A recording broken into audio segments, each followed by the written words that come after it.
India's culture root is our topic that we are going to cover. Now, what is culture root? So, culture root is the belief, school of thought, practices that define and community, identity and connect the people to their heritage. And India's culture roots are there in the Vedas. So, we will see the meaning of the Vedas and we will also try to understand the message of the Vedas.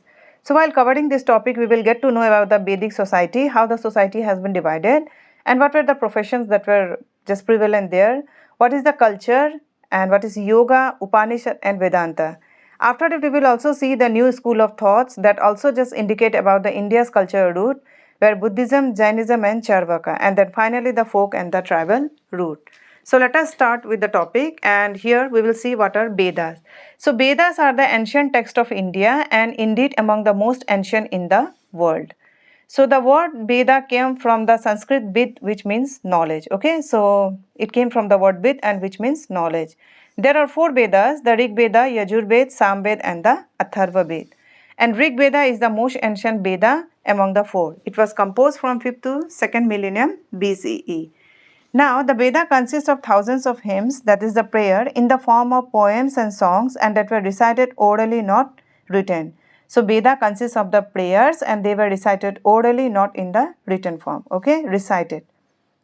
The Vedic hymns were composed by the rishis, that are male, and Rishika, those who were female, in an early form of Sanskrit language.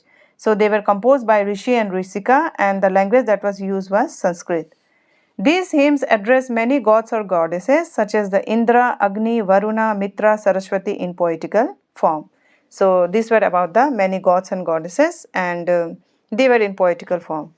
These early Rishi and Rishika saw those god and goddesses as one, not the separate being. So basically in the Vedas it was mentioned that these Rishi and Rishikas saw the god and goddesses as one, not the separate one. Now, let us see what are the message about the Vedas, where we will get to know about its Vedic culture, profession, and then the Yoga, Upanishad, and the Vedanta. See, early Vedic society was organized in different jana or clan, that is the larger group of people. So, it means society was divided among the clans. And Rig Veda lists about the 30 such janas, the Bharata, the Purus, the Kurus, the Yadus, and the Turvasas, etc. So, these are the clan, the name of the clan. Each clan has a particular region of the northwest part of the subcontinent, and this clan means this group of people have a particular region in the northwest part of the subcontinent, that is in the India. The Vedas give a clue about Rajya Sabha and Samiti, which refer to a collective gathering or assembly. It also just indicate about the Sabha, Samiti. This term have been used. It means they were gathered somewhere, right? The Veda also mention about many professions such as the agriculturist, weaver, potter, builder, carpenter, healer, dancer, barber, and priest. So this was the profession that was mentioned in the Vedas, right? So society has been divided among the clan and professions were mentioned. Now what is the culture? So Vedic culture mentioned about many rituals. Yajna often read as yagya. So these yagya were daily rituals in the form of prayers and offering to the god or goddesses. So they just indicate that the prayers were daily going on and it was a part of a daily life. Okay. Then it also indicates about the yoga. So yoga is an ancient root in the Indian cultural roots and the Vedas describe yoga. It is a combination of the physical, mental and spiritual practices. So this is yoga. Then the Vedas also give about the message about the Upanishads. So what is Upanishads? Upanishads are the subcategory of the Vedas.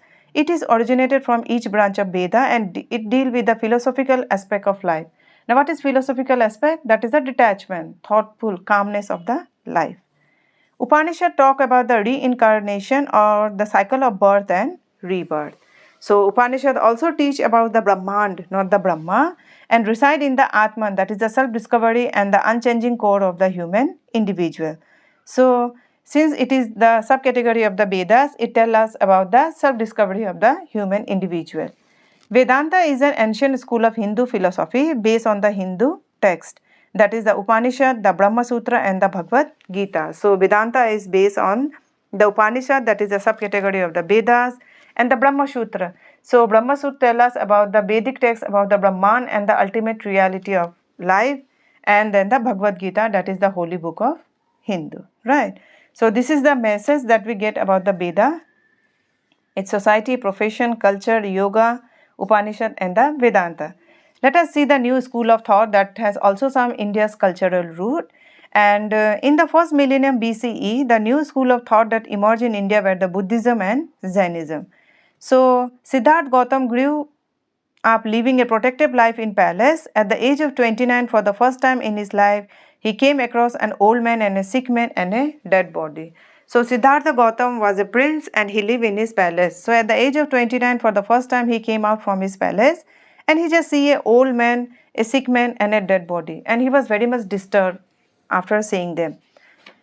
Siddhartha also saw an ascetic who appeared to be happy and at peace. So he also saw a sage was there who was very much happy and at peace.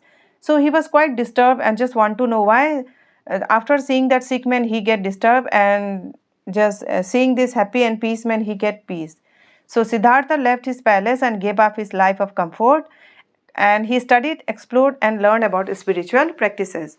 So he left his palace and gave us his life of comfort and then study and explore about the why these people are suffering and learn about the spiritual practices. He sat under a Bodhi tree and meditated and attained enlightenment and became the Buddha. So he spread his teaching Buddhism from this. Okay, he get the enlightenment here. So Bodh Gaya is an important Buddhist pilgrimage site in the world, and it is situated in the Gaya district of Bihar. It is in India.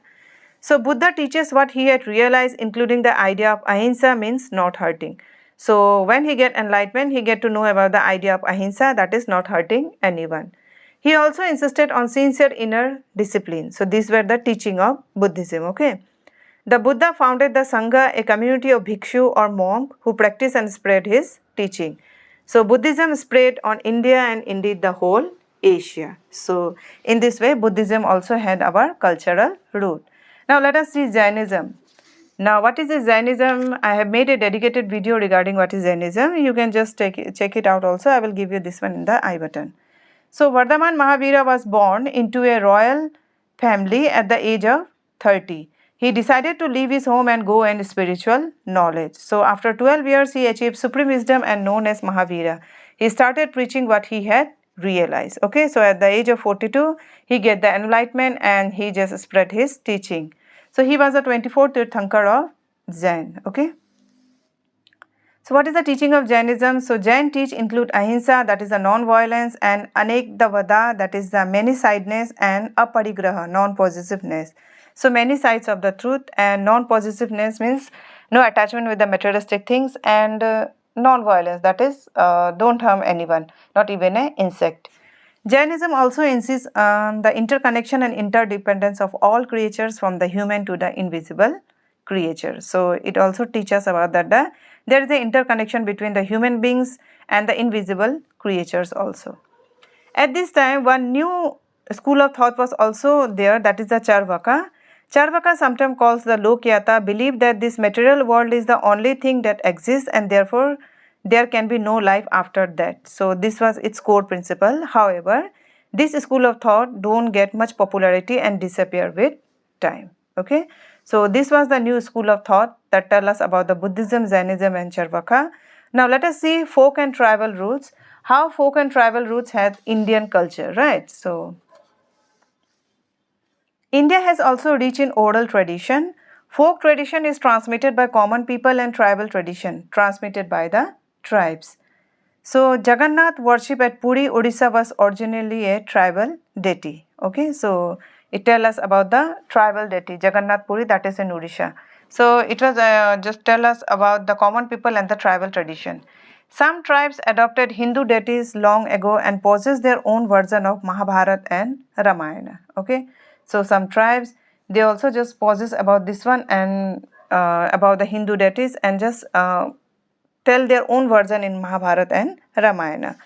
Folk, tribal and Hindu belief system have similar concepts. So the folk and the tribal Hindu have the similar concept of just praying. Okay. Tribes generally worship many deities associated with natural element, mountain, river, plants, animals. So tribal used to worship many deities. They are of natural element. However, many tribal groups have a concept of higher divinity or supreme being. However, we have also seen some tribal have just have a higher supreme being. They used to worship them. So several tribes of Arunachal Pradesh worship Doni Polo, that is the combined form of sun and moon. So they worship Doni Polo. In central parts of India, some tribe worship god Gandoba. So that is there in the North Karnataka and Maharashtra, and it is very much popular in Deccan Plateau also. So they used to worship Gandoba, worship god. In eastern India, Munda and Santhal tribe worship Singoba, a supreme deity who created whole world. So in this one, Munda and Santhal tribe are of the Chota Nagpur Plateaus, that is the eastern India in the state of Jharkhand, and some parts of Bihar and Odisha and Chhattisgarh also. So they worship Singoba, a supreme deity who created whole world. So finally, folk and tribal belief also count among the India's cultural root. So here we have seen about how oral traditions are there, and the tribal people used to just pray the natural elements, and different tribes are there, and almost all the folk, tribal and Hindu belief system have similar concept. So the Vedas gave rise to new school of thoughts, that is the Vedanta, Yoga, Jainism and Buddhism. So India's cultural root lies in the Vedas, where we have seen its meaning, the message and the new school of thoughts also, and finally the folk and tribal roots. So this much for this topic.